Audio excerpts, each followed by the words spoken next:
Imagine if you could send a message back in time, a lifeline to your younger self, the one lost in the labyrinth of dating. That's the conversation I wish I could have.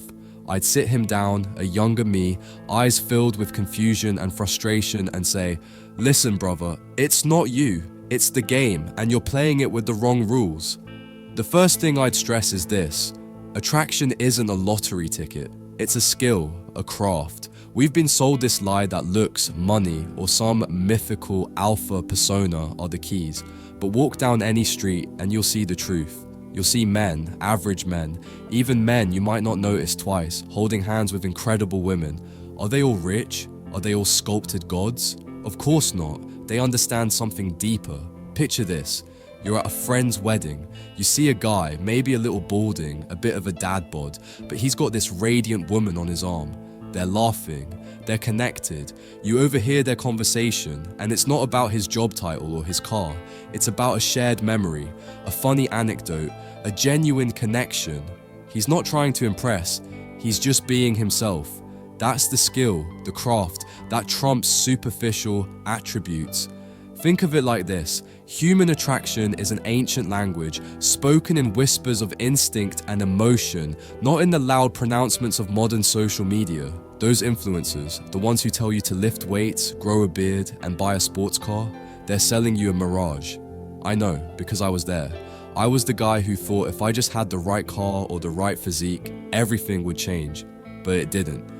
Remember those late nights scrolling through Instagram, seeing those perfectly curated lives, the fitness models, the travel bloggers, the guys with the expensive watches? You'd think, if only I looked like that, had that lifestyle, then I'd be happy, then I'd attract the right person. But it's a trap. It's a manufactured reality designed to make you feel inadequate. I tried to buy into that fantasy, spending money I didn't have on clothes I didn't need, trying to project an image that wasn't authentic. It was exhausting, and it was a complete waste of time.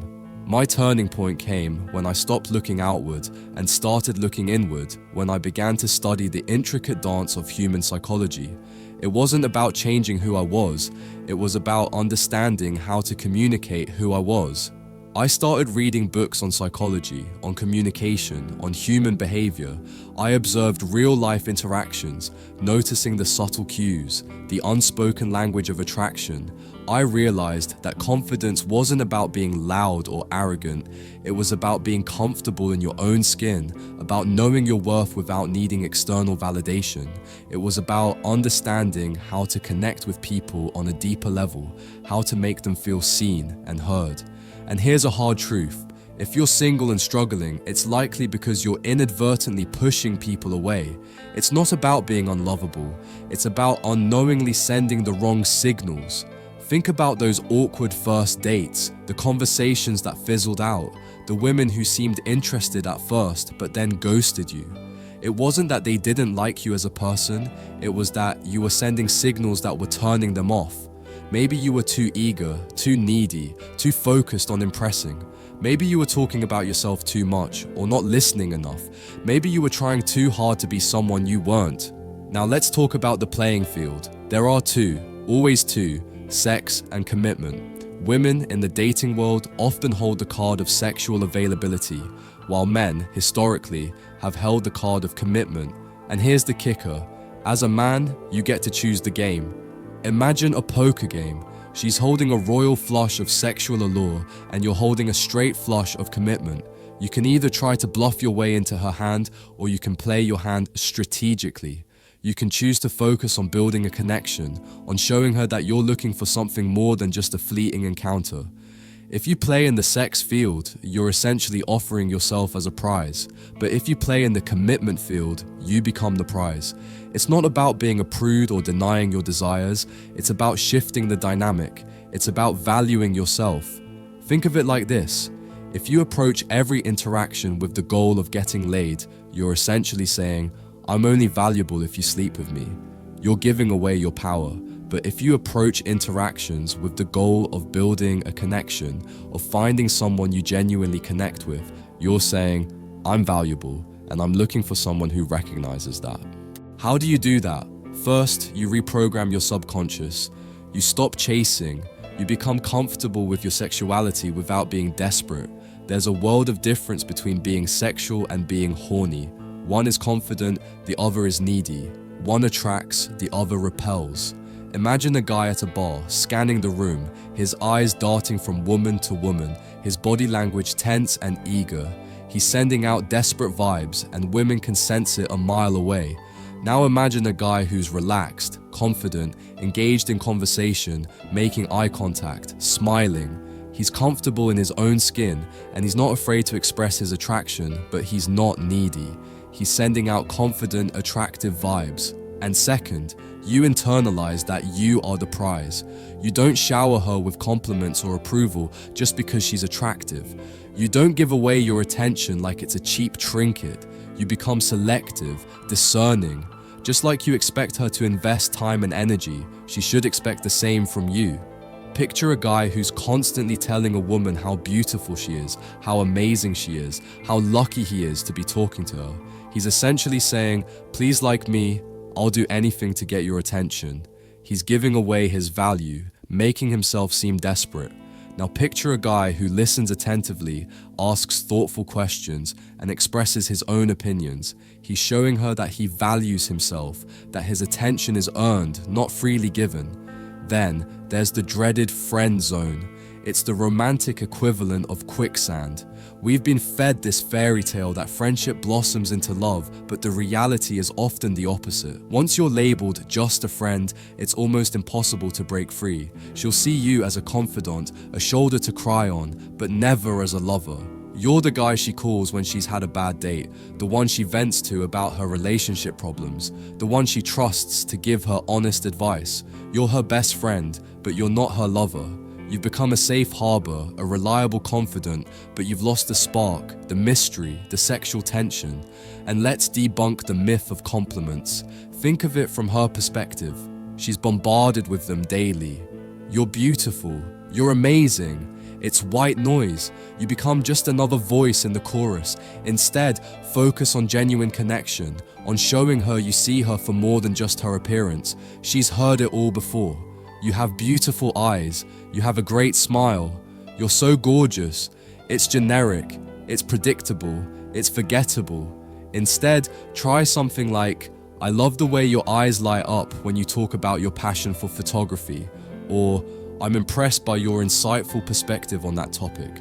You're noticing something deeper, something more meaningful. Finally, understand that women operate on emotion, not logic. It's not about being irrational, it's about being human. You can't argue your way into attraction. You can't justify your way into her heart. It's about making her feel something. Imagine a couple arguing. He's trying to explain his point logically, using facts and figures to support his argument. She's expressing her feelings, her frustrations, her sense of being unheard. He's speaking a language she doesn't understand, and she's feeling more and more disconnected. Take the bad boy archetype. They often exude confidence, dominance, and a sense of emotional independence. They don't try too hard. They don't seek approval. This subconsciously signals high value. It's not about being a jerk. It's about embodying those traits without losing your integrity. He's not afraid to express his opinions, even if they're unpopular. He's not afraid to challenge her, to push her buttons a little. He's not trying to please her. He's being authentic.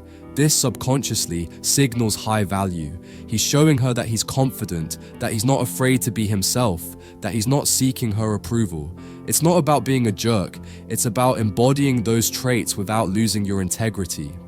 You can be kind, respectful, and still be incredibly attractive.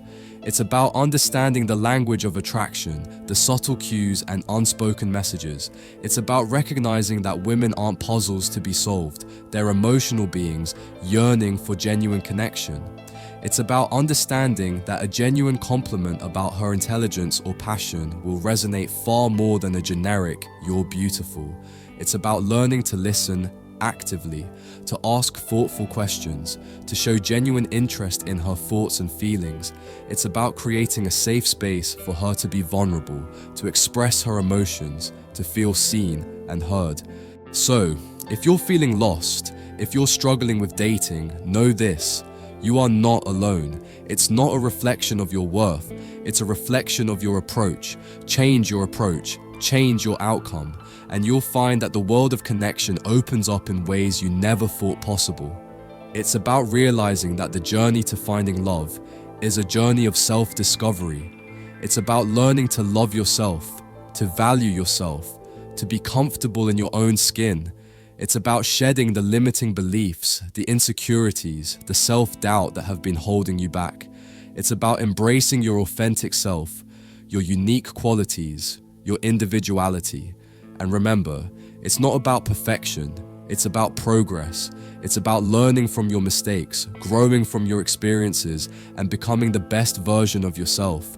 It's about understanding that attraction is a dynamic process, a constant evolution, a continuous learning experience.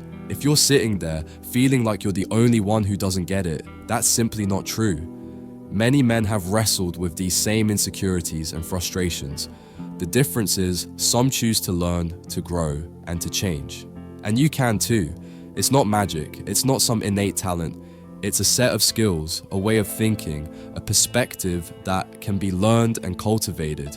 So take that first step, start observing, start learning, start practicing, and you'll find that the world of connection, of genuine, fulfilling relationships is within your reach.